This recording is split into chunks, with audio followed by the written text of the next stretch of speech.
10 fiction authors who committed very real crimes.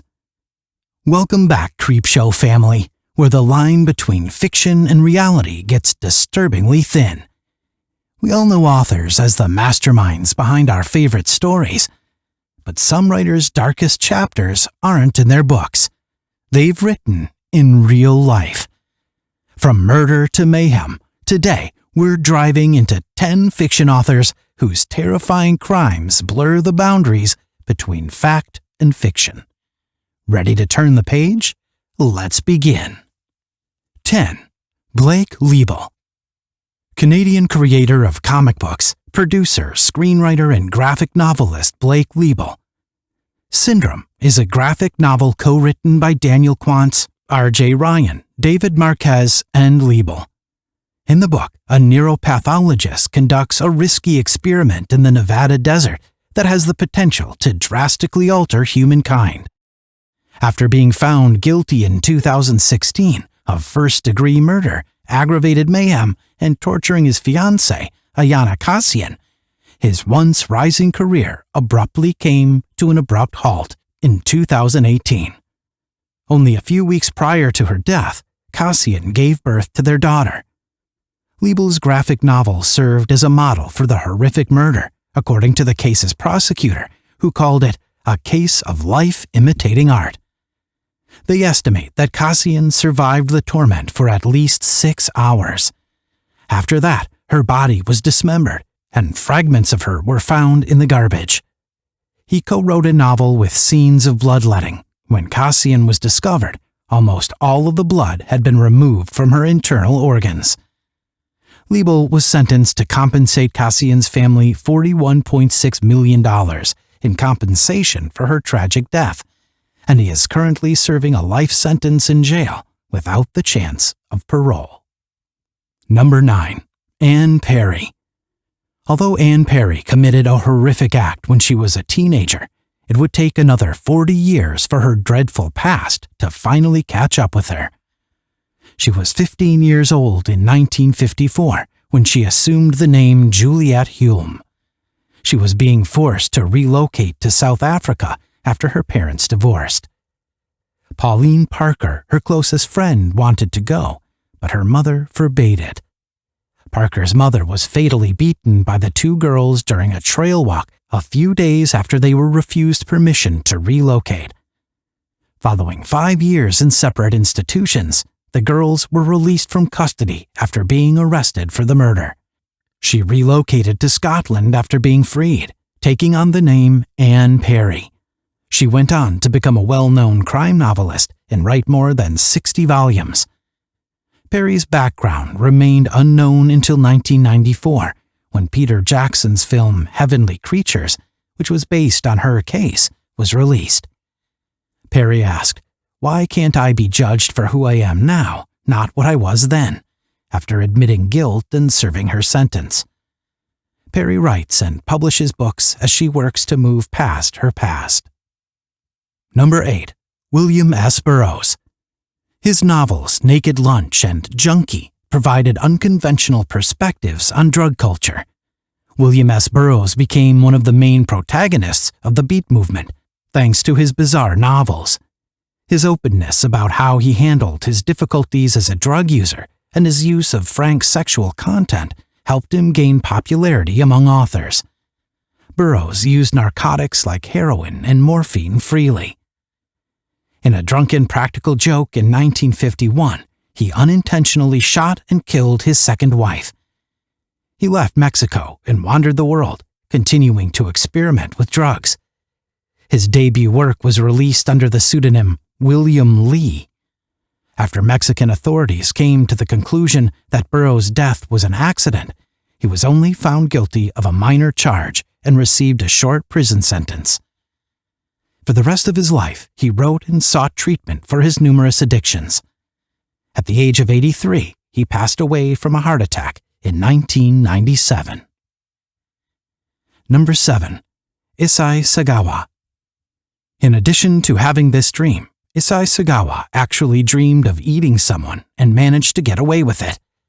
Sagawa killed Renee Hartfeld, a classmate, by shooting him in 1981 because his craving for human flesh was too great. Sagawa declared, "Nobody believes me, but my ultimate goal was to eat her, not necessarily to kill her." He promptly raped Hartveldt's corpse after killing her and started chopping her apart. He planned to dispose of her remains in a public park lake by freezing the flesh from her carcass and packing them in a bag. The local authorities were notified by many witnesses who saw blood seeping from the luggage. Sagawa was apprehended by French police. Issei Sagawa was declared legally insane by a judge, which prevented him from being tried for the murder of Hartveldt. After that, he was sent back to Japan and placed in an institution for mental health, where he would have to live out the rest of his days. Due to the extraordinary circumstances, Japanese authorities were unable to prosecute him of the heinous murders. The Japanese authorities had no case against Sagawa because the accusations against him were dropped in France and the court records were sealed. After being discharged from the hospital, he currently resides in Tokyo and goes by the moniker Celebrity Cannibal.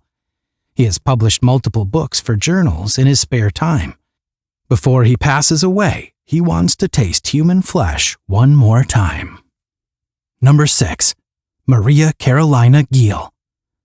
The Sleeping World of Yanea, the debut novel by Elena Georgina Silva Jimenez, who wrote under the pen name Maria Carolina Geel, was released in 1946.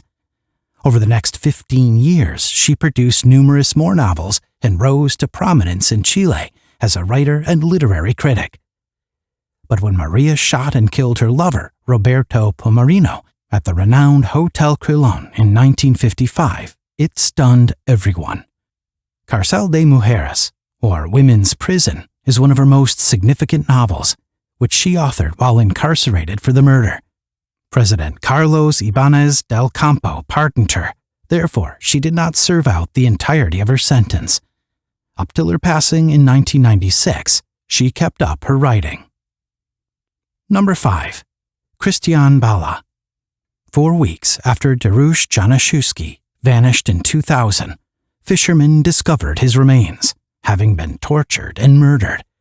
After 6 months, the local authorities dropped the case because the inquiry was not yielding any results. Krystian Bala's debut book, Amok, was released in 2003 and quickly shot to the top of the Polish bestseller list. An anonymous tip on the book's contents was provided to the police 2 years after it was published. Police discovered that the facts of the torture and murder of the young woman that Bala wrote about in the novel were strikingly similar to those of Januszewski's murder. Bala was given a 25-year prison term by a judge in 2007 for the murder of his ex-wife's friend, a small company owner. In this case, the prosecutors contended that Januszewski was seeing Bala's ex-wife. They also pointed out that the novel and the actual murder shared a number of parallels. An episode of True Nightmares on Investigation Discovery included Bala's story. Number 4. James Tiptree Jr. James Tiptree Jr., a science fiction author, was well known for his unsettling short stories on gender, love, and death. In addition to addressing gender issues, he gained credibility as a man who understood women. However, he was concealing a very important fact. James was a woman. Because she might anticipate greater success as a male author, Alice B. Sheldon chose to write under the pen name. In 1968, she started going by that moniker when she sent a few short science fiction pieces to publications. She received the Hugo Award for Best Novella for The Girl Who Was Plugged In, the Nebula Award for Best Novelette for The Screwfly Solution, and the Nebula Award for Best Short Story for Love is the Plan is Death. Even after her true identity was uncovered in 1976, she kept putting out new music under the Tiptree moniker.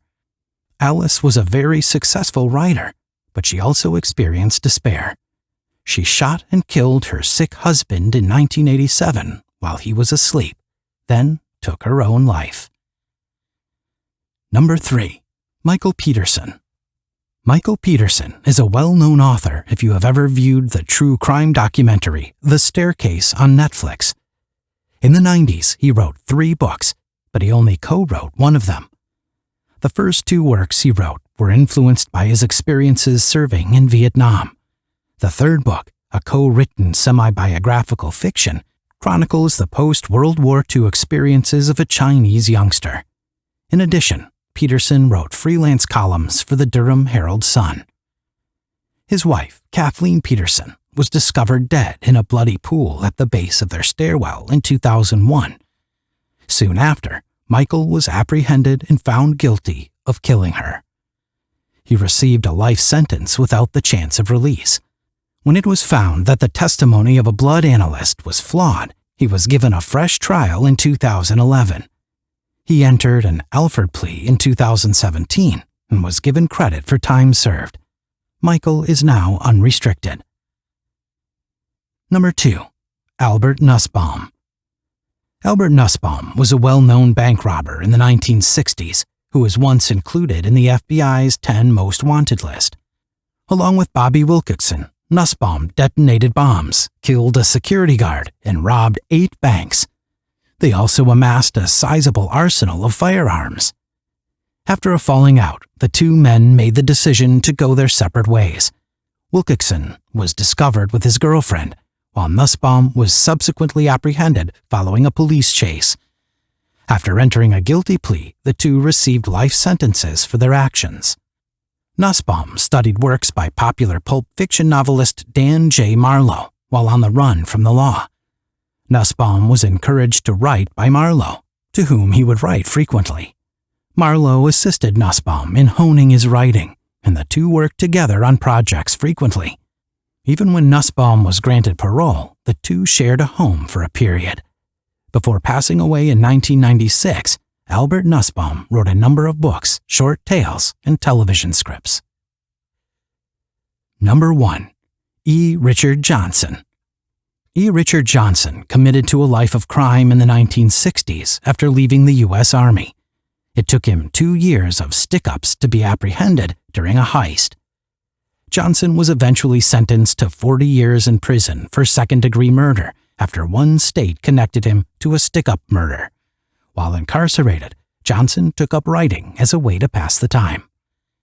He was immediately regarded as one of the most fascinating crime writers after his debut book took home the 1968 Edgar Allan Poe Award from the Mystery Writers of America.